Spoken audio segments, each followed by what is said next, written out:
ඔයා නේද මේ කානුව කෙලින් කියලා අර හින්දා බලලා කිව්වේ මට මම ට්‍රැක්ටර් එනකොට. ආ? කෙලින් කිව්වට ගහපු දැනෙන්නේ නෙවෙයි. ඔය කිව්වනේ කෙලින් තියෙන කානුව හරි කියලා.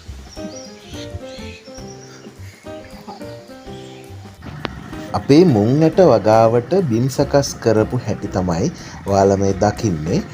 මුලින්ම ට්‍රැක්ටර් එකෙන්ම රොටරි කළා ට්‍රැක්ටර් එකෙන්ම කානු දාන විදිය මං ඔයාලට පෙන්නන්නම්. ඔයාලා හිතනවා ඇති නේද ට්‍රැක්ටර් එකකින් කොහොමද කානු දාන්නේ කියලා. ඉන්නකෝ මං ඔයාලට පෙන්නන්නම්. මෙන්න මේ විදියට තමයි වැඩේ වෙන්නේ. ට්‍රැක්ටර් එක රිවර්ස් එකට තමයි යන්න ඕනේ. කානුව මේ රොටරි එකේ තල වලින්ම හැරිලා පස් ටික උඩට එනවා. ඉතින් මැදින් චූටි කන්දක් වගේ කොටසක් ඉතුරු වෙනවා. ඒක අපි උදැල්ලකින් උඩට දාගන්න ඕන කානුව හදාගන්න ඕන මේ විදියට. මේ වගේ කානු හාරන්න පුළුවන් රොටරි එකක් වෙළඳපොලේ ගන්න තියනවද කියන්න නම් මම දන්නේ නැහැ. මේක අපිම නිර්මාණය කරපු එකක්.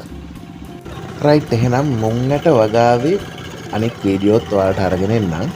සුබ දවසක්.